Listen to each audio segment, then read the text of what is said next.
तर नमस्कार मित्रांनो, मी सौरभ बिरारी. तर आता आपण साऊथ कोरियामध्ये आणि तुम्हाला माहिती आहे की साऊथ कोरियन कल्चर वगैरे किती आपल्या इंडियामध्ये फेमस झालेलं आहे. कोरियन लोक खूप भारी आहे असे म्हणतात. तर आपल्यासोबत निकिता आहे, तर तिचं पण चॅनल आहे निकिता इन कोरिया.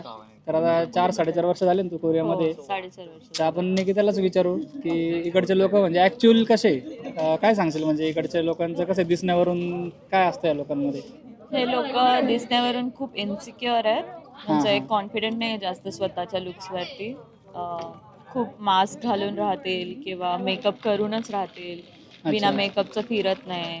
हम्म. आणि कुठले पण फॉरेनर्स बघितले तर त्यांना थोडंसं कॉन्शियस व्हायला होतं की त्यांना इंग्लिश बोलता येत नाही खूप अच्छा. जणांना. तर मग ते रूढ नाही आहे, पण घाबरतात की आपल्याला जज करतील, चांगली इंग्लिश येत नाही म्हणून मोस्टली ते बोलत नाही. अच्छा. पण आणि ते गिफ्ट वगैरे पण काय करतात ते?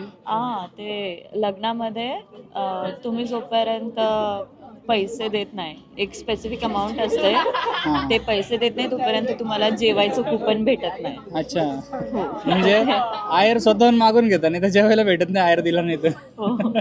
आणि आणि मेल्यावर पण पैसे द्यावे लागतात ना हो, काहीतरी? ते कोणी मेलेलं असला तरी पण गेल्यावरती त्यांना पैसे द्यायला अच्छा. लागतात. आणि इथले लोक ग्रॅज्युएट झाल्यावरती त्यांच्या मुलांना मुलींना हां हां. प्लास्टिक सर्जरीचं गिफ्ट देतात. अच्छा. कारण चांगले दिसले पाहिजे हो. म्हणून. तर त्यांना पण आवडतं. हां हां. असं खूप काय म्हणतात, कॅज्युअल आहे इथे ते गिफ्ट देणं, ओके. Plastic surgery. तर इकडे म्हणजे दिसण्याला सगळ्यात टॉप नॉच प्रायोरिटी दिली जाते.